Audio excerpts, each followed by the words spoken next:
Mummy ભૂખ લાગી છે, આજે તો સોમવાર છે એટલે કઈ ખાઈ પણ નહીં શકાય, તો કઈક ફરાળી આપી દો. ચેવડો આપો. અરે મમ્મી અમે ચેવડો નથી ખાવો, કઈક નવું બનાવો ને મસ્ત. બનાવો ફરાળી ભેળ ખાશો? હા ખાશું, બનાવી દો. ચાલો તો બનાવો.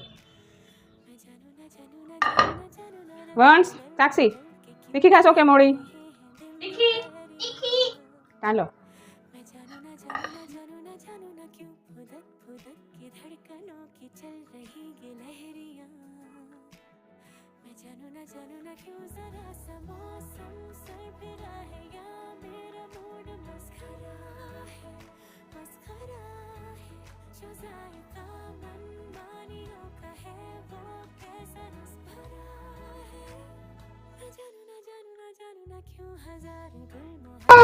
મજા આવી? મસ્ત છે આ, મસ્ત છે.